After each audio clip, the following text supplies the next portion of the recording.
시청자 여러분 안녕하십니까? 복지TV 뉴스입니다. 올해부터 저소득층 자녀의 대학교 국가 장학금 규모가 늘어납니다. 또한 신입생 추가 합격에 따른 등록금 마련 불편이 해소되는데요.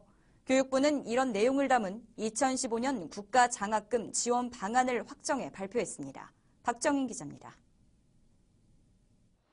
국가 장학금 지원 금액이 저소득층을 중심으로 확대됩니다. 교육부는 기초생활수급자와 소득 1, 2분위에 속한 저소득층 자녀의 대학교 국가 장학금 규모가 1인당 최대 480만 원까지 늘어난다고 밝혔습니다. 올해부터 소득 연계형 장학금인 국가 장학금 1을 받는 소득 6분위 이하 자녀의 최대 지급 금액은 1인당 30만 원에서 7만 5천 원까지 오릅니다. 교육부는 내년에는 이 장학금의 대상을 1에서 3학년으로 늘리고 오는 2017년에는 4학년까지 단계적으로 확대할 계획이라고 말했습니다.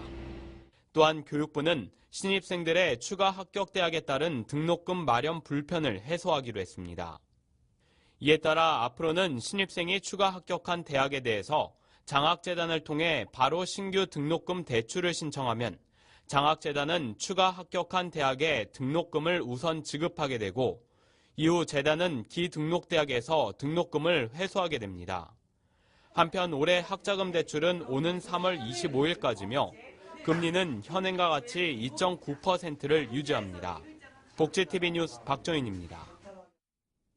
앞으로 입양기관이 예비 양부모에 대한 조사를 부실하게 하거나 국내 입양 우선 추진 원칙을 어길 때는 경고 없이 바로 업무정지 처분을 내릴 수 있게 됩니다. 보건복지부는 입양기관이 의무를 위반할 경우 행정처분 기준을 강화하는 내용의 입양특례법 시행규칙 개정안을 공포하고 시행한다고 밝혔습니다.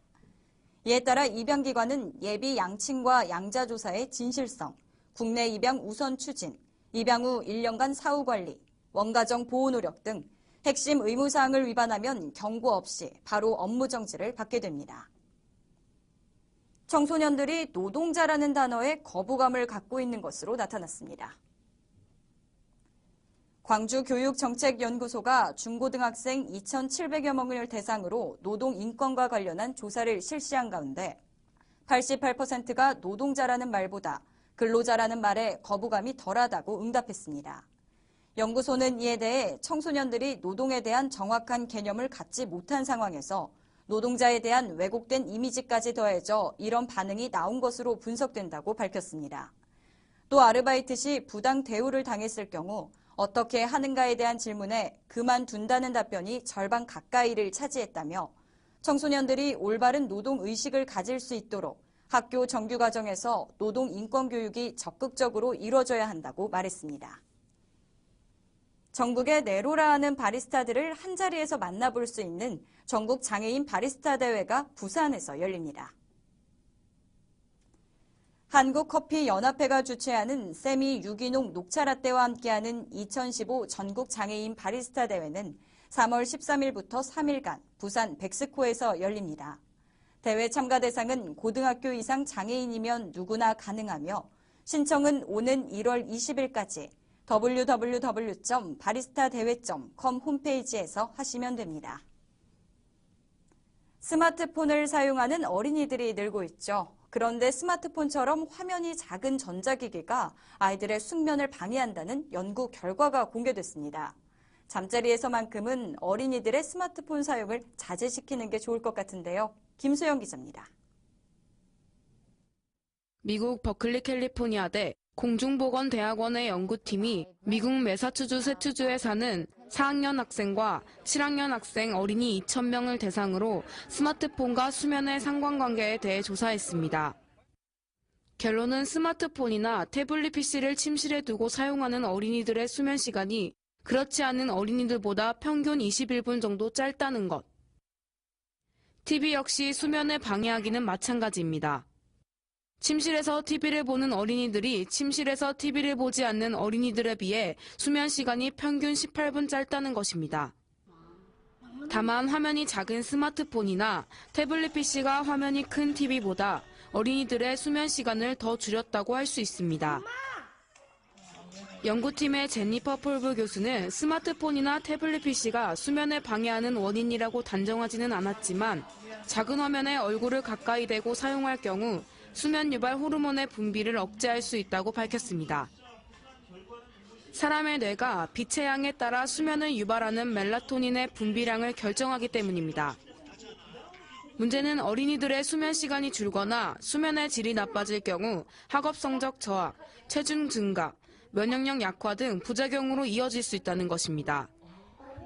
따라서 폴브 교수는 어린이들이 스마트폰 등 여러 미디어 기기에 노출되는 시간을 줄여야 한다는 주장이 설득력을 얻고 있다고 밝혔습니다. 복지TV 뉴스 김소연입니다. 이강덕 포항시장이 지난해를 돌아보고 올해 시정 방향에 대해 발표하는 기자회견을 가졌습니다. 현장에 박성호 기자가 다녀왔습니다. 이강덕 포항시장은 5일 시청 브리핑룸에서 2014년 시정 성과와 2015년 시정 방향에 대한 신년 기자회견을 가졌습니다. 이 시장은 미래를 보는 해안을 가지고 모든 일에 사전에 대비하는 자세로 변화와 발전을 거듭하자는 뜻의 경기 일신을 시정 신년화두로 소개하고 민선 6기 주요 성과와 시정 방향에 대해 설명했습니다. 그동안 함께하는 변화와 도약하는 포항을 위해서 열심히 해왔습니다만 내년도 시정 운영을 시민 행복을 위해서 맞춤형 일자리 창출, 또 동주민센터 복지 전달 체계 개편 등에 최대한 노력하는 한편으로 폐철도 부지나 육거리, 포항 역사 등 도심 재생과 같은 그러한 가능성이 있는 부분, 또 형산강 프로젝트, 녹지공강 이런 부분을 확충을 함으로써 미래지향적인 도심 재생과 시민 친화형 휴식 공간이 확충되도록 해나가겠습니다. 이 시장은 민선 6기 출범 이후 영일만 관광단지 조성과 중국 메탈 실리콘 공장 등 9개사에 1조 516억 원의 투자 유치 성과를 거두었다며 2020년까지 포항형 강소기업 100개 육성을 통한 수출 1조 달성, 일자리 1만 개를 창출하겠다고 밝혔습니다. 포항에서 복지TV 뉴스 박성호입니다.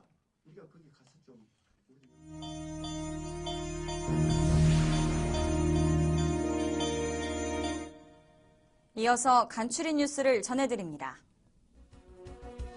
제주도 내 장애인 단체들이 제주도 의회와 제주도정에 힘겨루기로 2015년도 장애인 복지 예산이 반토막이 났다며 이를 규탄하는 기자회견을 가졌습니다.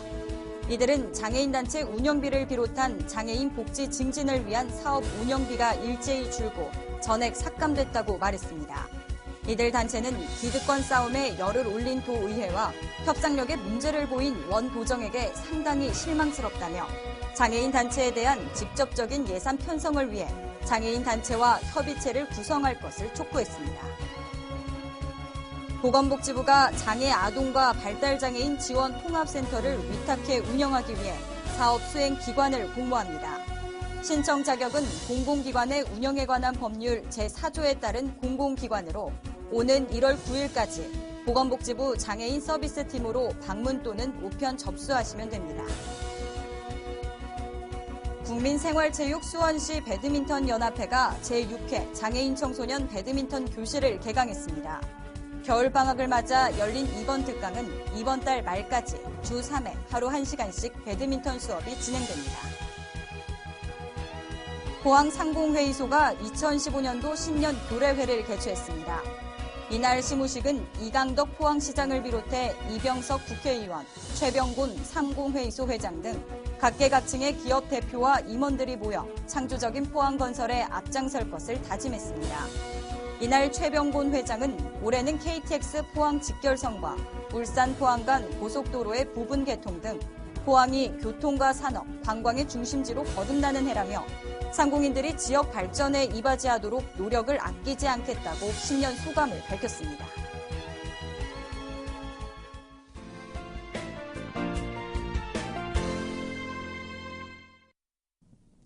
휠체어 농구가 국내 장애인 스포츠 종목 중 처음으로 리그제를 도입한다고 하여 화제가 되고 있습니다.